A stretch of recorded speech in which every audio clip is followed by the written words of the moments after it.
তেতিয়ালৈকে সকলো ভাল যেতিয়ালৈকে আমি ধৰা নপৰোঁ কাৰণ আমাৰ প্ৰত্যেকেই এখন এখন মুখা পিন্ধি আছোঁ ক'বলৈ গ'লে হয়তো আমি প্ৰত্যেকেই এখন এখন মুখা পিন্ধি আছোঁ আৰু সেই মুখা ভিতৰত থকা প্ৰতিচ্ছবিটো যদি আমি লুকুৱাই নাৰাখোঁ তেতিয়াহ'লে আমি সেইটো কাৰণে যিমান পাৰোঁ ভাবি চিন্তি কামবিলাক কৰিব লাগে আৰু ভাবি চিন্তি কাম কৰি বা মানুহক মন্তব্য কৰিব লাগে আৰু মানুহৰ মন্তব্য কিমান বেছি আঘাত কৰে হয়তো কোনো কথা বহলাই কৰা প্ৰয়োজন নাই কাৰণ প্ৰত্যেকেই গম পায় যে এটা কমেণ্ট বেয়া কমেণ্ট এটাইও কিমান মানুহক আঘাত কৰে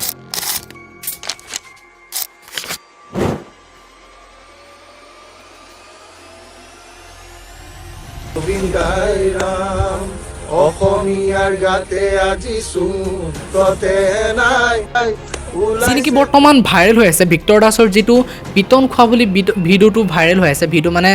দুকপি ফটোসহ এটা ভিডিঅ' প্ৰস্তুত কৰিছে আৰু সেই ভিডিঅ'টো সামাজিক মাধ্যমত আমাৰ নৱপ্ৰজন্মৰ লোকসকলে বেছিকৈ কমেণ্ট কৰিছে বা বেছিকৈ শ্বেয়াৰ কৰিছে আৰু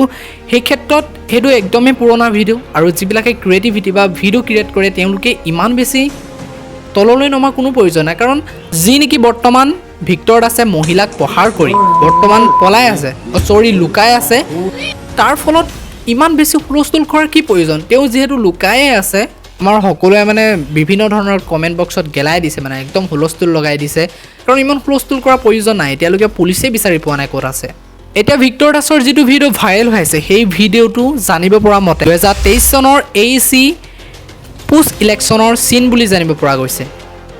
মই ইমান বেছি নাজানো কিন্তু মই কমেণ্টৰ সহায়েৰেহে এইটো কথা হেৰি কৰিছোঁ যিটো ভিডিঅ' ভাইৰেল হৈ আছে বা দুখন ফটোসহ এটা পোষ্ট ভাইৰেল হৈ আছে বুলি কৈছোঁ এই ভিডিঅ'টো ইলেকশ্যনৰ চিন বুলি জানিব পৰা গৈছে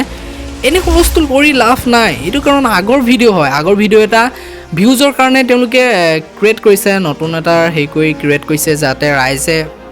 ৰাইজক মানে মূৰ্খ বনাইছে বুলি ক'ব লাগিব সেই ভিডিঅ'টো প্ৰস্তুত কৰি দিছে আৰু আপোনালোকে ভাবিছে যে ভিক্টৰ দাসে গৰু পিটন খাই আছে বুলি একদম ভুল কাৰণ তেওঁ বৰ্তমান পলাই আছে অৰ্থাৎ লুকাই আছে আৰু মই ভাবোঁ যদি ভুল কৰিছে নিশ্চয় শাস্তি পাব আৰু আমি মানুহক ইমান বেছি ট্ৰল কৰিব নালাগে যাকে নহওক আমি বেছি ইমান ট্ৰল কৰিব নালাগে যাতে তেওঁ জীয়াই থাকিবলৈ বহুত বেছি মানে যদি আমি 100টা ভাল কাম কৰোঁ লাগিলে তাৰে গুণ এটাও নাগাওক কিন্তু যদি আমি এটা ভুল কৰি দিওঁ বা এটা নকৰিবলগীয়া কাম কৰি দিওঁ তাৰপিছত সমালোচনা আৰু এটা ভুল কৰক আপুনি গোটেই জীৱন সমালোচনা প্ৰাপ্ত হৈ থাকিব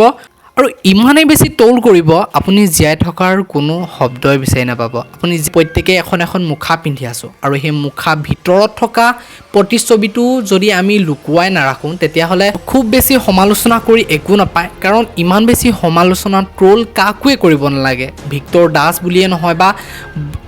যোনেই নহওক তেওঁ ইমান বেছি ট্ৰল কৰাৰ প্ৰয়োজন নাই যদি কিবা ভুল কৰিছে বা কিবা শাস্তি পাব লগা আছে নিশ্চয় আদালতে দিব বিচাৰ কৰিব আমাৰ প্ৰত্যেকৰে সময় আহিব আমাৰ চবৰে এখন যদি মুখা সেইখন খোল খাই যায় কেনেবাকৈ যদি খোল খাই যায় আপুনিও হয়তো তেনেকুৱা ধৰণৰ ট্ৰল যদি আপুনি বেলেগক কৰে তেনেহ'লে আপুনি পোৱাটো নিশ্চিত আৰু আপোনালোকে এতিয়া নাভাবিব যে মই ভিক্টৰ দাসৰ পক্ষত কথা কৈছোঁ একদমেই নহয় কাৰণ তেওঁ ভুল কৰিছে শাস্তি পোৱাটো যোগ্য আৰু যি শাস্তি পায় তেওঁ পাব